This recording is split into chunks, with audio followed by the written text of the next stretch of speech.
할렐루야, 관계 성도 여러분. 지금은 8월 4일 수요일 새벽 예배 시간입니다. 우리 함께 사도신경으로 우리의 신앙 먼저 고백하겠습니다.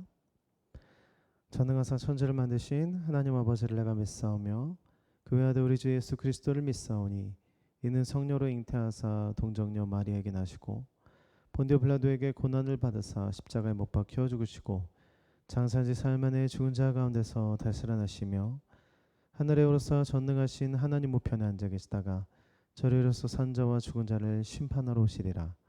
성령을 믿사하며 거룩한 공예와 성도가 서로 교통하는 것과 죄를 사해 주시는 것과 몸이 다히 사는 것과 영원히 사는 것을 믿사옵나이다.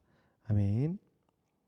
오늘 우리가 읽으실 하나님의 말씀 마태복음 21장 20절에서 22장 29절까지입니다.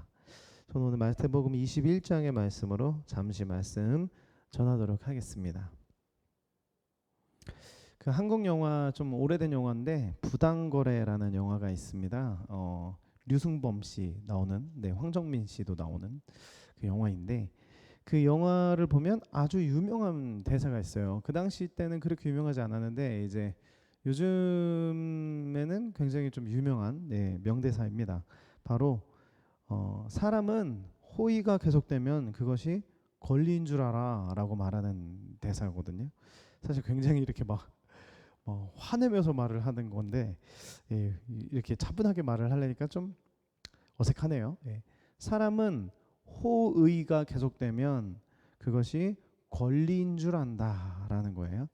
뭐 가령 어떤 사람에게 매일매일마다 그냥 무료로 10,000원짜리 음식을 매일매일마다 이렇게 줬다고 한번 생각을 해볼게요.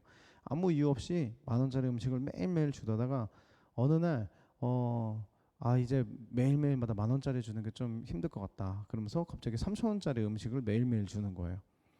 그랬을 때 인간은 그것에 당연하게 갑자기 생각을 하면서 그거를 불만을 갖기도 하고 때로는 아쉬움을 느낄 수도 있다라는 것입니다.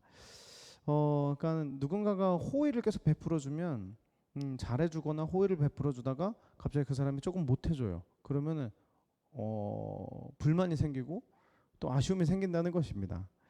뭐 마치 어린 학생이 이제 엄마가 매일매일 차려주는 밥인데 자기는 뭐 아무것도 하는 거 없으면서 매일매일 차려주는데 이 아이가 반찬투정을 막 심하게 하고 이런 모습일 수도 있을 것 같습니다. 그런데 문제는 이것이 신앙생활에도 적용이 된다는 것이 문제입니다.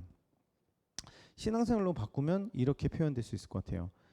은혜가 계속되면 자기가 뭐라도 된 줄 안다.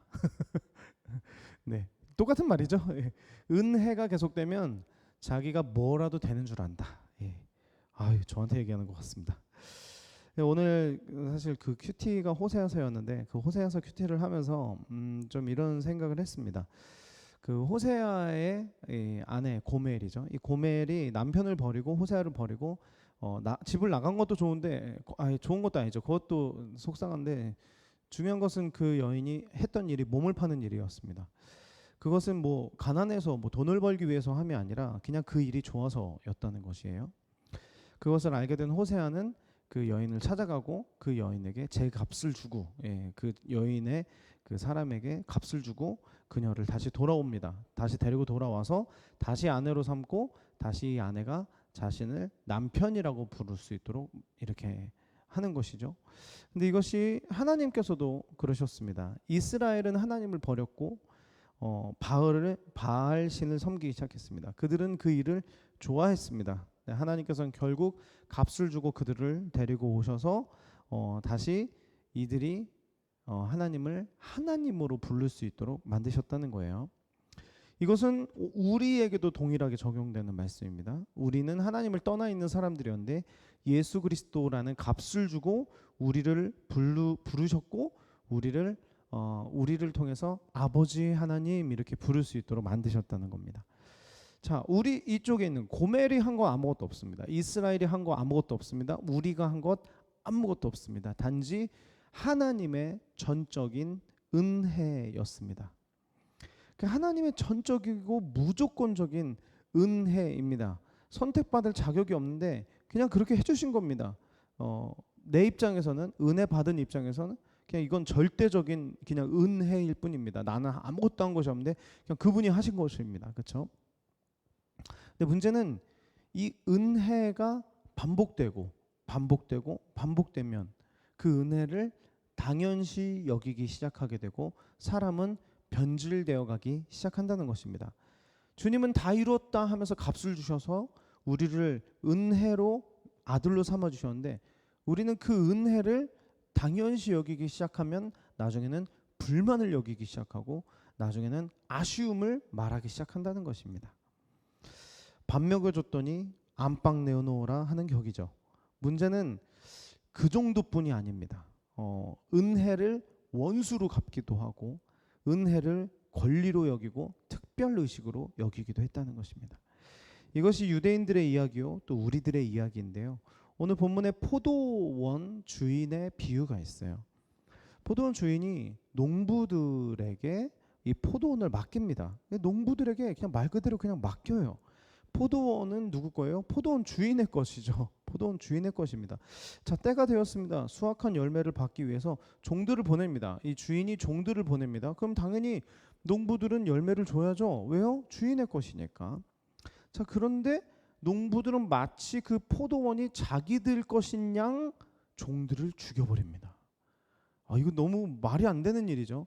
포도원 주인이 포도원을 농부들에게 맡겼고 때가 되어서 열매를 이제 수확하러 종들을 보냈더니 농부들이 자기들 것인 양 그냥 종을 죽여버립니다. 자, 여기서 농부는 유대인들을 상징하고 종은 바로 선지자들을 상징하는데요. 선지자들을 계속 보냅니다. 그런데 선지자들을 죽입니다. 말을 듣지도 않습니다. 심지어는 그래 내 아들을 보내면 됐겠지. 그래서 아들을 보내십니다. 그러나 아들도 죽입니다. 바로 예수님입니다. 호의가 계속되고 은혜가 계속되자 오히려 자신들의 권리인 줄 아는 결국은 이 주인은 그 포도원을 농부들에게서 빼앗아 버립니다.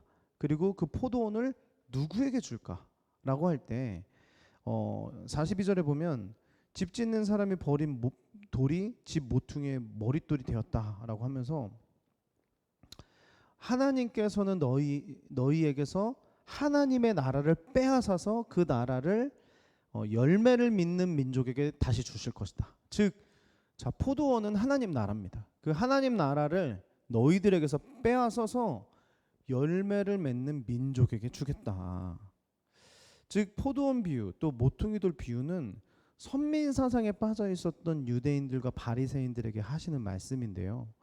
하나님께서는 유대인들을 먼저 선택하십니다. 그들에게 정말 말 그대로 값을 주고 백성으로 삼으십니다. 농부로 삼으십니다. 자, 유대인들을 구원하시고 선택하신 이유는 정확하게 알고 있습니다. 바로 아브라함을 통해서 약속하셨죠. 제사장 나라로 쓰겠다. 그리고 출애굽기 때도 너희들이 제사장 나라가 되겠느냐?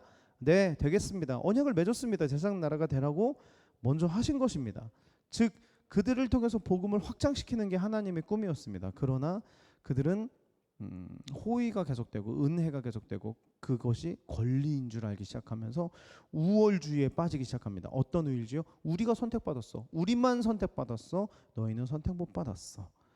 마치 자신들이 구원받은 것이 자신들의 노력과 자신들의 핏줄과 그런 것 때문에 선택받은 것처럼 여기기 시작하고 권리로 여기기 시작하고 오히려 다른 사람들을 배척하고 무시하고 심지어는 그것은 잘못됐다 말하는 선지자들과 예수님까지 죽이게 되는 모습입니다.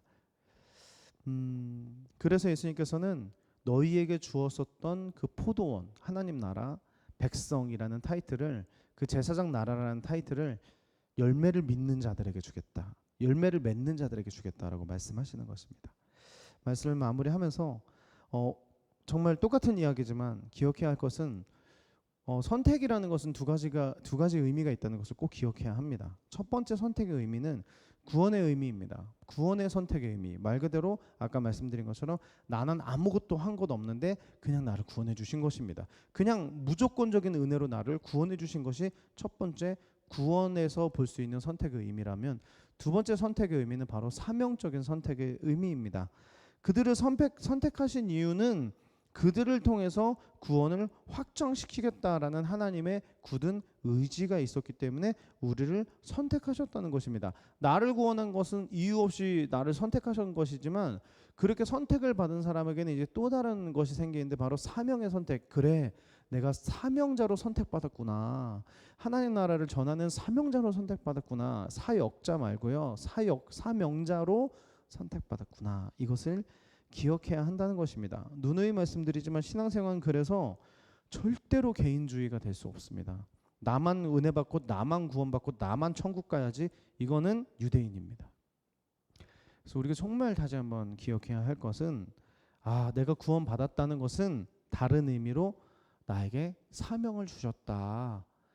사명을 주셨구나. 이렇게 받아들이셔야 합니다. 그래서 오늘도 우리가 살아가고 한 주간 살아갈 때 구원에 감격하는 사람이, 그 구원의 은혜를 기억하는 사람이 사명의 선택을 기억할 수 있습니다. 그래서 먼저 그 은혜에 감사하고 어떻게 하면 내가 하나님 주신 사명들을 더 이렇게 이루어드리면서 살 수 있을까 또 고민해보고 그렇게 살아낼 수 있는 귀한 하루 보내시기를 예수님의 이름으로 축복합니다. 네, 기도드리겠습니다. 하나님, 오늘 우리에게 이렇게 귀한 말씀 허락하여 주시고 특별히 우리가 선택받은 것이 우리의 노력과 힘으로 선택받은 것이 아니라 당신의 전적인 은혜로 값을 주셔서 우리를 선택해 주셨다는 것, 그리고 그 은혜를 입은 우리들에게 주신 것은 또 다른 사명이라는 것을 기억하게 하여 주셔서 하나님, 우리가 정말 구원받았다는 것을 기억하고 끝나는 것이 아니라, 누리고 끝나는 것이 아니라 그것을 다른 사람들에게 전해줄 수 있는 진정한 사명자들이 될 수 있도록 인도하여 주시옵소서. 감사드리며 예수님의 이름으로 기도드립니다. 아멘. 하늘에 계신 우리 아버지여, 이름이 거룩히 여김을 받으시오며 나라가 임하오시며 뜻이 하늘에 이루어진 것 같이 땅에서도 이루어지리이다. 오늘날 우리에게 이런 양식을 주옵시고 우리가 우리에게 죄진 자를 사준 것 같이 우리 죄를 사주옵시고 우리를 시험에 들게 하지 마옵시며 다만 악에서 구하옵소서. 때가 나라와 권세와 영광이 아버지께 영원히 있사옵나이다. 아멘.